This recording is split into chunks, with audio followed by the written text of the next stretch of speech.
اعوذ باللہ من الشیطان الرجیم، بسم اللہ الرحمن الرحیم۔ جب آپ ہمارا یہ عقیدہ ہے کہ اللہ تعالیٰ کذب پر قادر ہے، تو لیکن وہ کرے گا نہیں، یعنی کہ کذب جو ہے وہ محال وقوعی اور ممکن عقلی ہے، تو اس پر یہ لوگ بہت اعتراض کرتے ہیں مخالفین۔ ممکن امکان کذب یہ کہتے ہیں، جو فرقہ امتناعیہ ہے وہ یہ پہلا سوال کرتا ہے کہ اچھا بھائی آپ جو ان میں سے شرفا یہ کہتے ہیں کہ اچھا بھائی آپ کس پر تو باری تعالیٰ کو قادر مانتے ہیں، لیکن کیا عقل، شرب، جماع وغیرہ پہ بھی باری تعالیٰ کو قادر مانتے ہیں؟ یعنی جماع وغیرہ پہ بھی باری تعالیٰ کو آپ قادر مانتے ہیں؟ تو یا چوری، زنا وغیرہ پہ بھی قادر مانتے ہیں؟ جو تھوڑے سے ان میں کم شرفا ہیں وہ اس طرح بول دیتے ہیں۔ تو پھر ہمارا جو آدمی ہے، ہمارا جو لوگ ہیں اہل سنہ، وہ پریشان ہوتے ہیں، وہ اپنے علماء کے پاس جاتے ہیں ان کا مسئلے کا جواب۔ تو وہ اگر ایک تعداد تو یہ کہتے ہیں بھائی آپ ان سے بات ہی مت کریں، یا ان کے سوالات نہ سنیں، یہ سوال شیطانی ہے وغیرہ۔ تو وہ ہمارا جو آدمی ہے وہ ہمارا جو لوگ ہیں، وہ کچھ لوگ عوام میں سے وہ پریشان ہوتے ہیں۔ اب یا تو وہ کس پر بھی قدرت کا انکار کر دیتے ہیں، یا پھر وہ ان سب پہ بھی قادر مان لیتے ہیں۔ اب یہ بڑا مسئلہ ہے۔ ان کے ساتھ بھی آپ یہ کر سکتے ہیں کہ اگر آپ ان سے پوچھیے سوال کہ اچھا بھائی اللہ تعالیٰ کس پر تو قادر نہیں ہے کیونکہ آپ کے نزدیک عیب ہے، لیکن کھجور کھانے پہ تو قادر ہے۔ اب کھجور کو تو عیب نہ کہیے، ہم ثابت کر دیں گے کہ کھجور کھانے تو ثابت ہے۔ تو آپ جو ہیں خود باری تعالیٰ کو کھجور کھانے پر، دودھ پینے پہ بھی قادر مانیں، ہاں ٹھیک ہے، چلیے کس پہ قادر نہ مانیں، تو وہ ہو سکتا ہے کہ وہ شیکی ہو جائیں وہ بھی۔ تو آپ یہ ان سے تو لا علمی طور پر یہ لوگ اس طرح کے کھیل کرتے ہیں کم علم والوں سے، اور یہ ظاہر بات ہے کہ ہمارے لیے اس کا جواب دینا ضروری ہوتا ہے۔ لیکن جو ان میں سے شرفا نہیں ہیں، وہ فتاوی ربویہ کی یہ عبارات پیش کرتے ہیں، اور جس کو میں نے یہ لکھا ہے اس کتاب سے، صاف تو نہیں آ رہا ہے شاید کسی وجہ سے، یہ دیکھیے یہ جو کتاب ہے، ٹھیک ہے، فتاوی ربویہ جلد آج کل تو جلد 15 تک چلی گئی ہے، حالانکہ محترم نواب صاحب کے عہد میں یہ 6 ہی شائع ہوئی تھی، باقی سب کو تو ہم اعتبار نہیں کرتے۔ اور یہ دیکھیں، یہ اس کتاب کا یہ کتاب ہے، اس سے دیکھ لیں، ورنہ آپ تو اب یہ دیکھیے کہ جو زبان، جن کی زبان محترم نواب صاحب کی طرح ہے، وہ کھل کر کہتے ہیں کہ اچھا بھائی بہکنا، بھولنا، سونا، اونگنا، غافل ہونا، ظالم ہونا، تصرف فی ملک الغیر کے معنی میں، تو تصرف فی ملک الغیر کے معنی میں، اور پھر مر جانا، کھانا پینا، بول کرنا،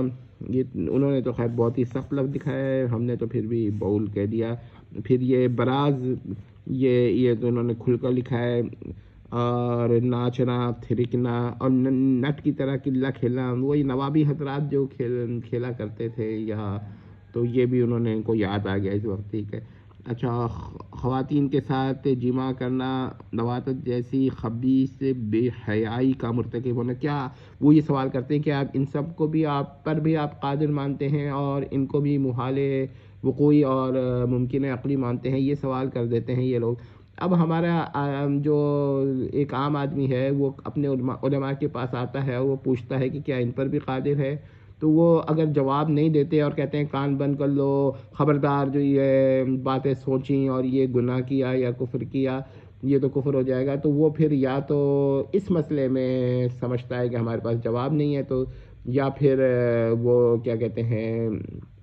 غلط عقیدہ اختیار کر لیتا ہے۔ مثلا وہ یہ کہتا ہے کہ باری تعالیٰ قادر تو ان پر بھی ہے مگر وہ کرے گا نہیں۔ اب یہ کرتا ہی وہ اہل سنہ والجماعت سے نکل جاتا ہے، بلکہ اسلام سے بھی نکل جاتا ہے۔ اور اگر وہ کہہ دے کہ کس پر بھی قادر نہیں ہے،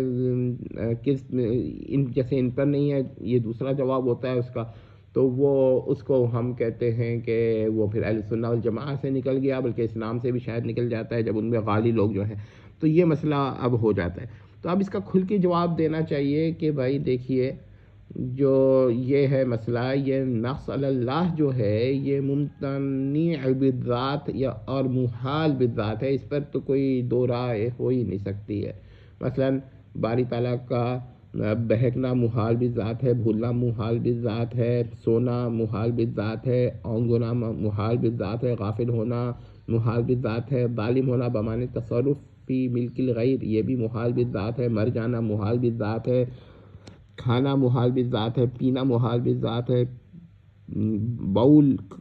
یہ محال بالذات ہے، اور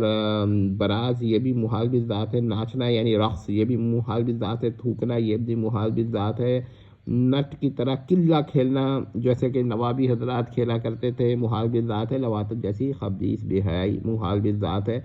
وغیرہ۔ اب یہ جب آپ یہ کہیں گے تو پھر وہ دوسرا سوال کریں گے تو پھر کس میں کیا خوبی ہے بھائی، یہ اس کو تو آپ ممکن بالذات اور مقدور مان رہے ہیں، محال بالغیر مان رہے ہیں۔ تو محال بالغیر وہ ہوتا ہے جس میں باری تعالیٰ قادر تو ہوتا ہے لیکن نہیں کرتا، نہ ماضی نہ حال نہ مستقبل نہ لازمہ کسی میں نہیں کرتا۔ تو اب یہ سوال پیدا ہوتا ہے کہ تو اس کا وہی جواب ہے ہمارے پاس کہ دیکھیے جیسے بھولنا بہکنا مر جانا کھانا کھانا عقل شرب جماع وغیرہ پر تو ان پہ قیاس نہیں کر سکتے آپ، یہ بہت ہی اہم بات ہے، ان پہ آپ قیاس نہیں کر سکتے۔ اب آپ کہیے گا کیوں، کیا وجہ ہے، تو سیدھی سی بات ہے کہ دیکھیے تکلم کا بحث دو طرح سے ہے، ایک تو یہ اتصاف کے معنی میں اتصاف کے معنی میں ہے، اور وہ بھی کلام النفسی کے، تو اور دوسرا ہے الکلام اللفظی کی ایجاد جو کہ دال ہوتی ہے الکلام النفسی پر، تو اس کے معنی میں تو یہ بحث ہے الکلام اللفظی پر۔ اب یہ جب اتنی مشکل بات آپ کو شاید سمجھ میں نہ آئے تو پھر آپ کو بتانا پڑے گا کہ دیکھیے وحی الہی میں کس کی بحث ہے، یہ تھوڑا آسان طریقہ ہے۔ بحث جو ہے ذات باری پر نہیں ہے، زیادہ آپ اگر آپ اللہ کا لفظ استعمال کرنا چاہیں نہ کہ فی کا، تو آپ کہیے کذب فی الوحی کے بجائے کذب علی الوحی کہیے، اور یہ نہ کہیے کذب علی اللہ، اور کہیے وحی غیر اللہ ہے اور اللہ غیر وحی ہے۔ اب اس پر تو سب کا اتفاق ہے کہ وحی جو ہے وہ حادث ہے اور مخلوق بھی ہے، مگر بلا ضرورت مخلوق کا لفظ اس کے لیے کہنا نہیں چاہیے۔ تو اب یہ سوال یہ پیدا ہوتا ہے کہ جب باری تعالیٰ جو ہے وہ غیر اللہ پر قادر ہے تو نقص اللہ کو نقص اللہ غیر اللہ سے کیوں ملا رہے ہیں آپ لوگ؟ تو کذب سے مراد دو ہے۔ اچھا اب عقل شرب جمع بہکنا بھولنا سونا اونگنا غافل ہونا وغیرہ یہ جو ہیں ان کی ایک ہی قسمیں ہیں، اور یہ نقص اللہ ہے، لہٰذا ایک ہی قسم ہے جو کہ باری تعالیٰ کی جب منسوب ہوگی تو نقص اللہ ہوگی۔ لیکن جب کذب ہے، ایسی دو تین افعال ہیں جب وہ باری تعالیٰ کی جانب منسوب ہوتے ہیں تو کبھی وہ حادث کی طرف منسوب ہوتے ہیں جو غیر اللہ ہے، تو یہ حدوث جو ہے اس کی وجہ، اور کبھی یہ کیا کہتے ہیں باری تعالیٰ کی طرف منسوب ہوتے ہیں تو مراد ہوتا ہے نقص اللہ۔